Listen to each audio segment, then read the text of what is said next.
Hi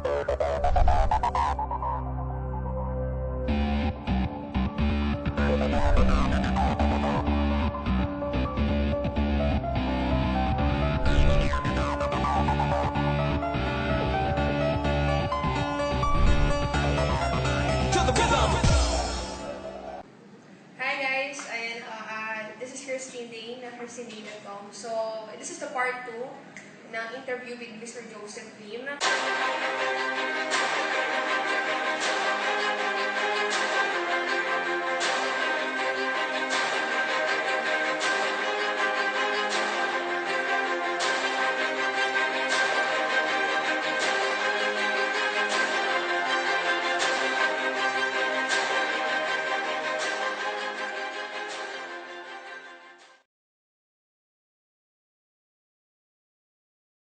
First question ko ay Bicol is one of the poorest regions in the Philippines. How come na isang Bicolano ang nagtapal sa company ninyo? And paano nagawa yun? Hindi. Siguro ako lang yung lakas loob na gawin yung lahat ng hindi nagagawa ng iba. And pangarapin yung posisyon na to na talagang tuloy-tuloy na pinangarap. Kumbaga, naging loyal ako sa dreams ko na hindi ko siya ginibaw. In spite sa mga pinagdaanan, pero tuloy-tuloy. Kasi, pag pinangarap mo isang bagay, lahat ng ginagawa mo tungkol lang doon, so automatic makukuha mo siya. Ang problema lang sa atin, meron tayong dreams, ang yung bit-bit na hindi naman kasama sa pangarap. Ano yun? Friends na hindi nakakatulong. Habits na hindi nakakatulong. Mga paniniwala sa buhay na dapat ganito, ito yung tama, ito yung mali. Hindi yan ako, I'm just practical na parang hiking, kung ano yung kailangan, yun lang, dala-dala ko. Kaya sa pangarap na tinatawag na ganito, pagiging top, tinanggal ko lahat ng hindi talaga nakakatulong. At tuloy-tuloy lang yun. Nandun. Okay. Sabi nila, si Joseph Lim ang top earner ng AIM, maraming kotse, multimillionaire. Pero para sa iyo po, sino si Joseph Lim? I'm just like you. I have my own witness. I have my own strength. And siguro, wala tayong pagkakaiba eh. Kasi, para sa akin, kaya ako narating lang ko dahil sa ginusto ko. And kung gusto niya rin itong marating, kailangan niya lang naman gustuhin. Hindi ako top earner. Nagkataon lang yun ang nilagay. Hindi rin ako apply. I have my name. My name is Joseph. And meron ka rin naman name eh. You have your own identity. Kaya meron tayong fingerprint. It is a reminder na dapat mag-focus ka sa sarili mo. The moment mag-focus ka, gawin mo mga changes na dapat gawin mo. For sure, magiging masaya. And lastly, siguro, pag tinanong kung sino ako, I'm just always happy for today. Kasi for me, the worst 2 days of the year is yesterday and tomorrow. I don't care about yesterday, it's already done. It will not define who you are. Huwag mong saktan ang sarili mo na kung sino ka ng past hanggang ngayon, ikaw pa rin. Kasi always remember, yung past, present, at future is a 3 different person. Yung future ko, hindi na nagmamadali makarating doon kasi hindi ko naman sure kung aaabot ako. Kumbaga, I'm just always happy na ngayon. Kung anong nandito, masaya lang. Pinanganak tayong wala tayong dala-dala and mamamatay tayong wala tayong dala-dala. So, looking back sa Joseph Lim noon, anong masasabi mo sa kanya or may a-advise mo sa taong yun? Tama lahat ng ginawa ko. Kasi may tanong din sa akin, if I'm going to back sa past, anong gusto kong baguhin? And my answer is wala. Sobrang gusto ko anong result ko ngayon, kaya ayaw kong baguhin kahit ano man doon kasi baka biglang magbago yung nangyayari sa akin. So, ito actually lahat ng tanong ng tao sa inyo. What is your recipe or secret to success? Just be a child. Lahat ng ugali na meron ng bata, yun na yun. Stick ka doon. Bata marunong mag-take ng risk. Tapon mo sa ere pag bagsak nakangiti. Okay?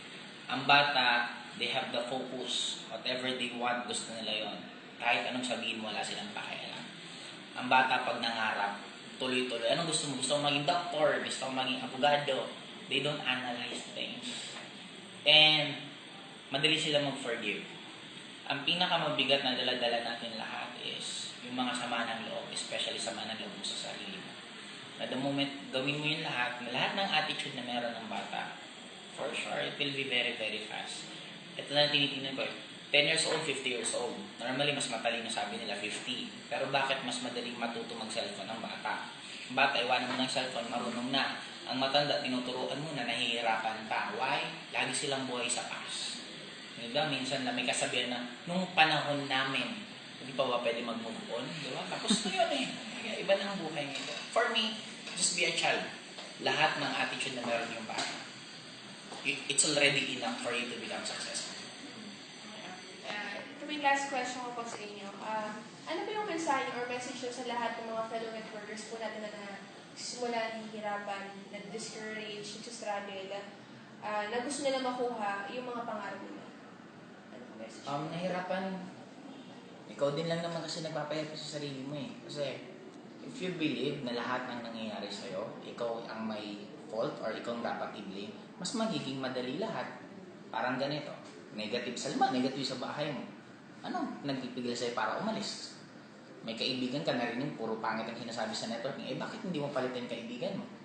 In short, sino nagpapahirap ngayon? Ikaw o sila? Minsan nagsabi sa akin, ayaw ka na maging nurse eh. Yung magulang ko, pinilit ako maging nurse. Tanong, sino ba nag-enroll?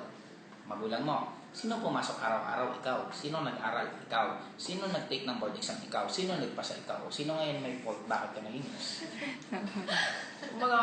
Let's stop blaming others. We are the captain of our own ship. The moment mas maintindihan mo na ikaw may control sa lahat, mas magiging mabilis lahat ng changes niyo. At mas mapapabilis ka mapunta sa goals mo. Kaya ka lang naman kasi ang dami natin what if, ang dami natin na ito yung tama, ito yung mali. Ito. Just be consistent sa goal mo and be practical kung ano yung goal mo and yun ang gawin mo tuloy-tuloy. It will be an easy journey para sa'yo. And isa pa, lastly, huwag mong pakialaman ibang tao. Just concentrate sa sarili mo. You can never give what you don't have.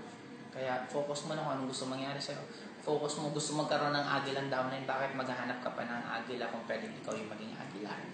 Di ba, mas madali pa kung ikaw na lang yung maging magaling na networker kaysa maghanap ka pa ng downline mo na magaling sa ilalim mo. Ano mas madali? Naghahanap ka o andyan na sarili mo? Di ba? Mas madali yung sarili mo. Kaya, starting right now, dapat maintindihan mo na ikaw ang may dahilan lahat ng nangyayari sa buhay mo. Okay, ayan. So, yan, inspiring talaga sobra. And Mr. Joseph Lim. Anyway, guys, subscribe lang kayo sa website ko, christineday.com, and please like my Facebook page, and please subscribe to my YouTube channel, and I hope na na-inspire ka sa journey mo sa networking ngayon, and sana lahat ng mga mensahe ni Mr. Joseph Lim dalhin mo sa journey mo sa multi-level marketing. So yun lang, have a nice day. Thank you.